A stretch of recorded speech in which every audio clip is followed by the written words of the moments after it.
So AI, a lot of people have been using the AI chat bots recently.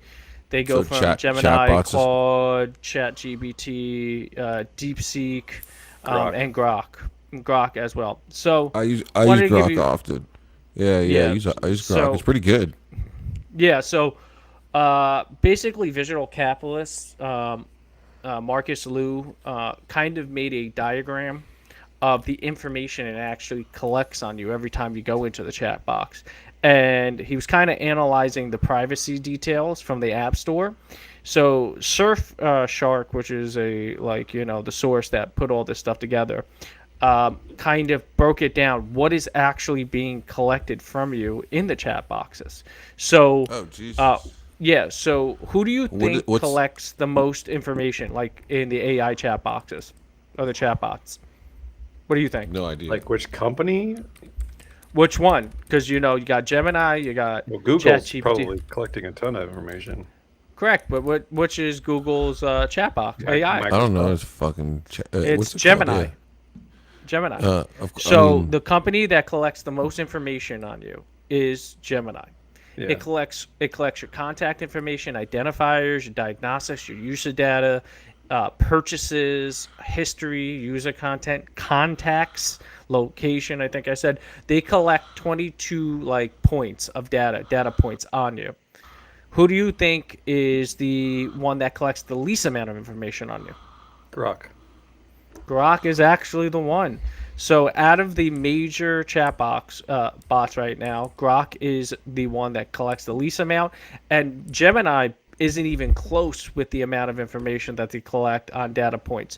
All that information is out there. Now, the reason why I bring it up is it's really kind of scary to think about this because it's privacy elements that you really usually don't think about. If you're going to these chat boxes bots and you're trying to type in information, you're looking for things, you're asking it questions. If you think these platforms are just like innocently trying to help you, they're not. They're building a profile on you. So I thought it was really interesting. The one thing that I get a little concerned is the one with DeepSeek, which is China, which is the one that I honestly have a little concerns of. I don't say little, has a lot of concerns. And the information they collect is obviously your contact information, um, your user content, your identifiers, your diagnostics, your user data. You're basically giving this shit away without even realizing it. And they're gathering all this information. So if you think you're using these things, don't put personal information into the bots, even though they can get it in a sort of ways. Just don't make it easier for them. Do you guys use any of these chat bots? I rarely use Grok. How about you, Ricardo? You yeah. use like Chat GPT or There it anything? is. I don't use. I use ChatGPT all the time, and I use Grok quite often. A lot of stuff, and I really don't really care about any of this stuff. I'm not using it to buy anything. I'm usually using it to do work, so I really don't care if it takes my location and stuff. I don't use it on my phone very often either. I usually use it on my desktop. Yeah, I usually use like ChatGPT like for things like how to formulate Copilot a is response Microsoft. to this. Who's Claude? Yeah, What's Claude? Copilot's Microsoft. I What's don't Claude? even know who Claude is personally. That motherfucker's Claude sounds collecting like a some French data. chat. Yeah, Claude sounds like a French chat box. It's the Um, chatbot and all DeepSeek, the we know. bidets. Perplexity, don't know. Yeah.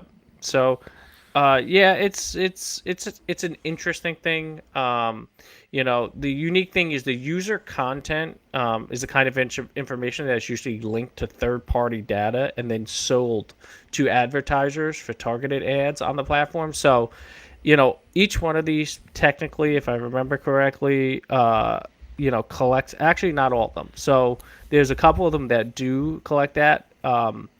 You know but yeah, it's something that I wanted to bring to your guys attention because everybody thinks these are so helpful and make your life easy, but you got to be careful like with some of them, especially what they're collecting, because one thing, data is king nowadays, and they're going to do whatever they can to generate or grab as much data on you as possible.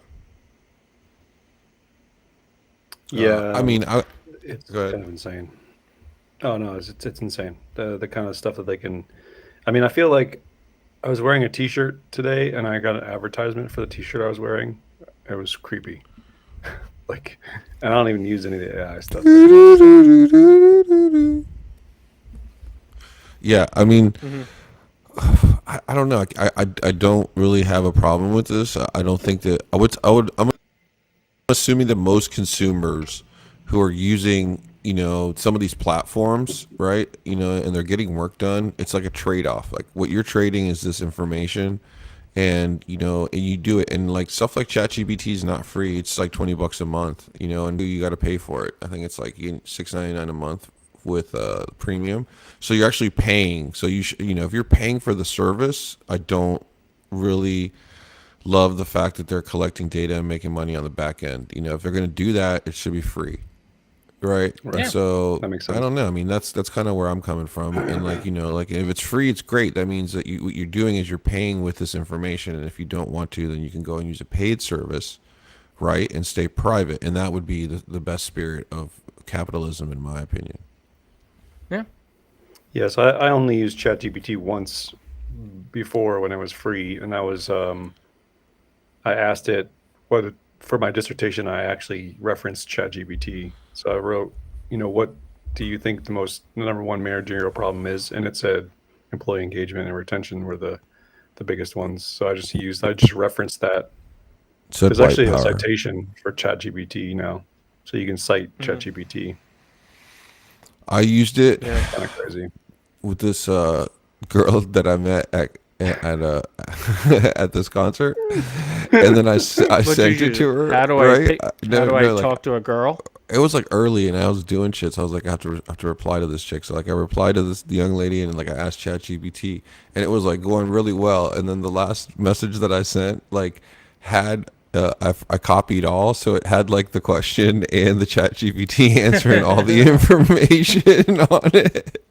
Oh yeah, I remember that. Yeah. Yeah, I never heard from her again. But it was really funny though. I think she got a kick out of it.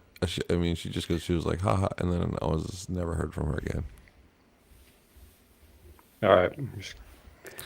Yeah. So, So this kind of segues into the thing I was talking about too. Is that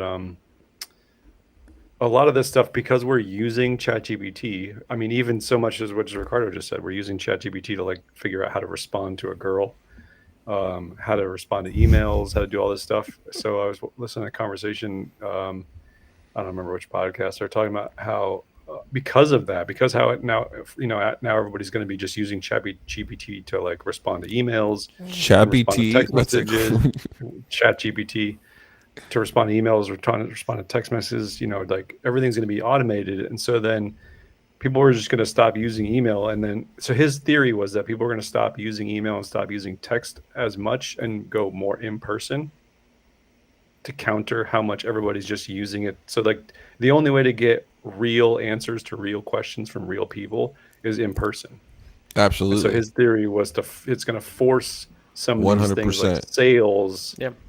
because you can't get a straight answer from a human being because everybody just uses ChatGPT to respond to things.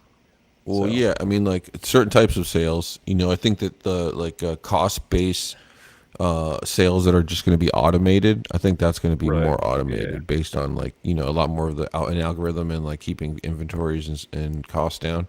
But I do believe from a value perspective and from a behavioral perspective that the price of human interaction or the value of human interaction is going to go up even with more people on the planet.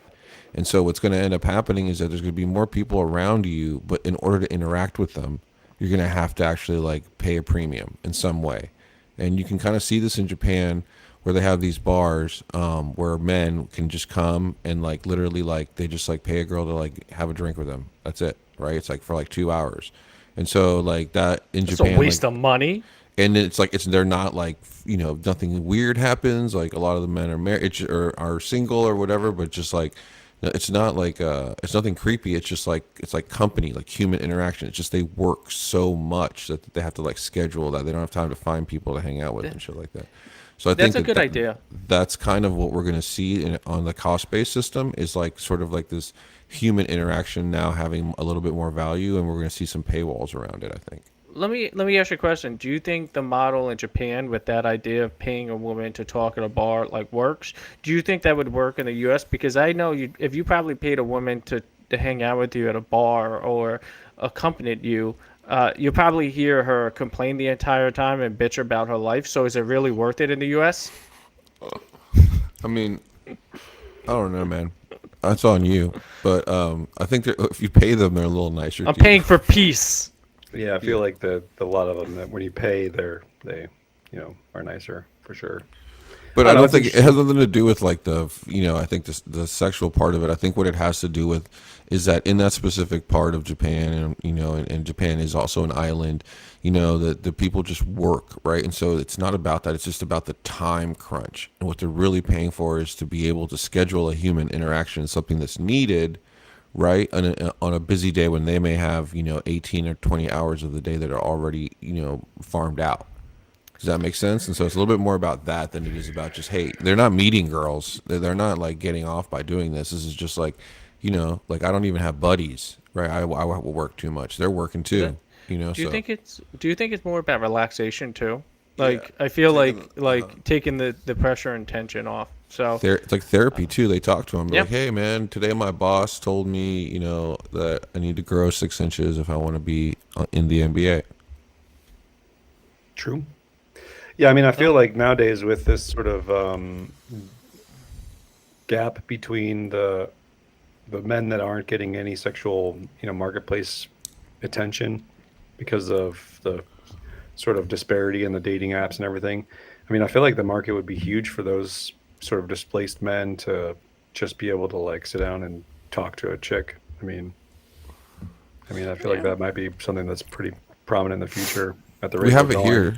It's called therapy. It's $150 an hour. yeah. I think Yeah, something cheaper though. I mean, something a little more affordable. Right. yeah, I think that model could work. A little skeptical, personally, in the U.S. I think it would be hard because we have a different. A lot of risk. Brought up, yeah, we're also a different type of culture. And Definitely different Yeah. culture. Yeah, yeah, I was watching something that they were talking about how there was like a I don't know, food grocery outlet or whatever that was trying to get the cashiers to engage with the customer more, and so they would whenever they would pay with a credit card, they would respond by "thank you" first name on the credit card for coming in, right? And it worked on every social aspect except when it was a female cashier and a male customer.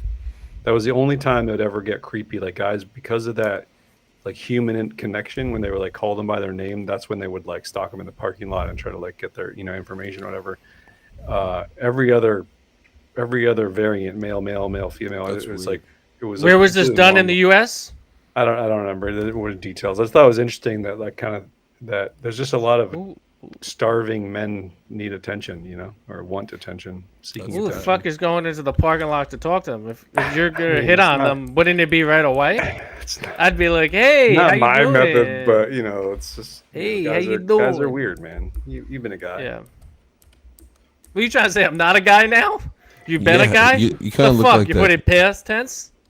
The fuck? I remember that, Chris. You love it. You interpret that however you want, you're man. doing a good transition. It's okay.